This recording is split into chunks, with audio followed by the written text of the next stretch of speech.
Bonjour et bienvenue dans J'aime l'éco, l'émission qui donne la parole aux chefs d'entreprise. Élodie Mauger, bonjour. Bonjour. Madame Mauger, Monsieur Mauger, bonjour. Bonjour. Maxime Mauger, vous êtes les cofondateurs et co-dirigeants de Mauger Immobilier. Vous n'êtes pas foulé pour le nom, au moins c'est pas compliqué.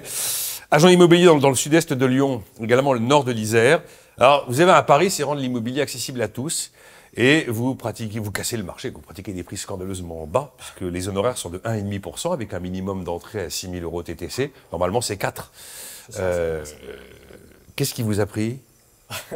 C'est vrai que les gens nous ont pris pour des fous, puisque pour la petite histoire, on vient du monde des mandataires. Ouais. Donc au départ, c'est moi qui me suis lancé en tant que mandataire. Et puis au bout de 3 ans, Élodie m'a rejoint parce qu'on avait généré du bon business pour être à tous les deux. Et puis on a toujours voulu avoir notre société et surtout toujours voulu pouvoir présenter à nos clients des services qu'on aurait souhaité les avoir et des honoraires à hauteur de ce qu'on aurait souhaité avoir. Donc on fonctionnait très bien en tant que mandataire. Comme beaucoup de gens qui ont fait ce qu'ils auraient souhaité avoir quand ils auraient été dans la situation. Exactement.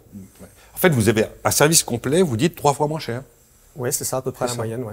Bon. Ouais, l'idée, c'est vraiment d'accompagner le client vendeur et acquéreur de A à Z sur toute la totalité de son projet immobilier, en rendant accessible le service et aussi l'accompagnement d'un professionnel. Mais là, vous êtes rentable, enfin, le business est là, tout va bien? Oui. Alors, c'est vrai que c'était un pari assez fou. La première année, on a fait une centaine de ventes. La deuxième année, on a fait un peu plus de 200 ventes. L'équipe est fortement agrandie puisqu'on est passé de 2 à 11. Et là, on a atteint notre seuil de rentabilité. Donc, c'est sûr que ce business model, il nécessite de rendre plus de clients heureux, on va dire. Il faut vendre plus. Exactement. Voilà, il faut donc...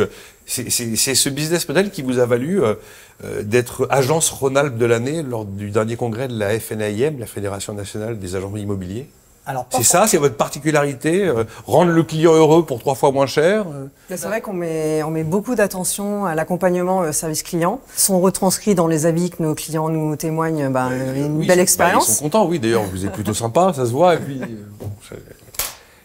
ce qui est chouette, c'est que ce palmarès, justement, il ne prenait pas en compte les honoraires. C'est-à-dire qu'il prenait vraiment la satisfaction des clients, il prenait en compte le nombre de ventes effectuées par rapport au nombre de collaborateurs. Donc c'est d'autant plus chouette que ce sont des professionnels qui, au départ en tout cas, nous ont mis en tant que finalistes. Et ensuite, ce sont les clients qui ont départagé les derniers finalistes, on va dire. Bon, c'est un peu dur d'être dans votre secteur en ce moment. Les taux remontent.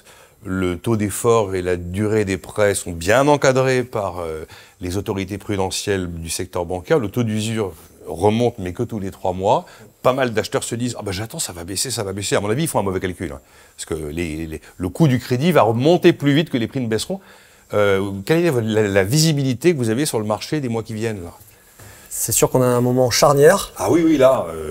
Je dirais aussi que si on voit le verre à moitié plein, c'est aussi le moment où les personnes auront le plus besoin d'intermédiaires, c'est-à-dire de passer par une agence pour vraiment fiabiliser la vente, pour que l'agence elle étudie la solvabilité des personnes et que le projet il aille de A à Z sans casse.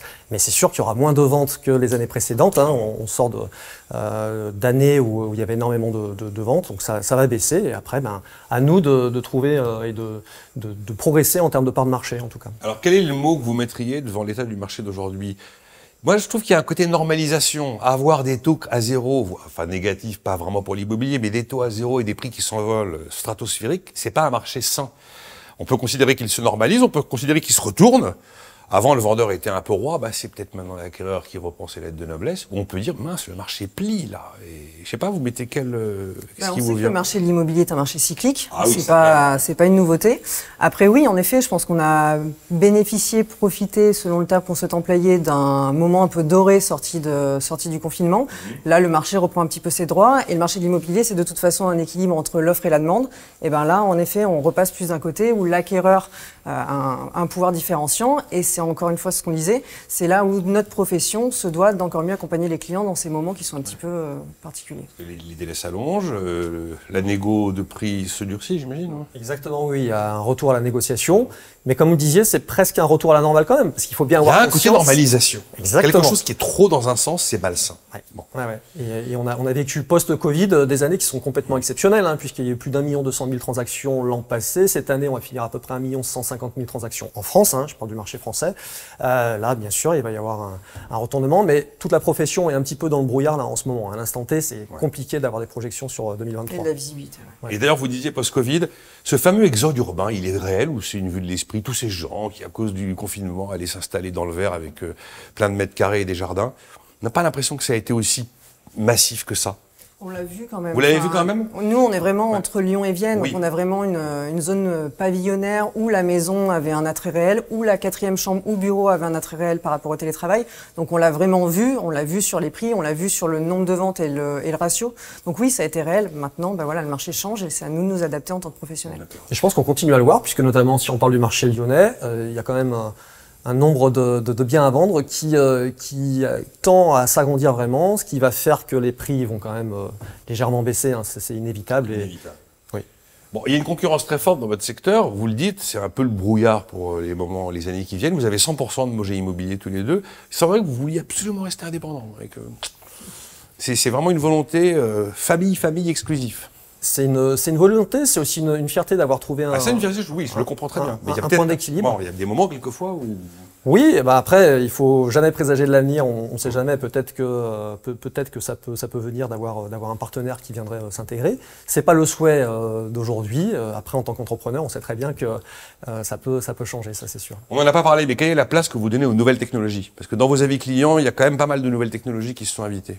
En fait, les nouvelles technologies, aujourd'hui, l'idée, c'est vraiment de garder un contact de proximité immédiate et très franche avec nos clients.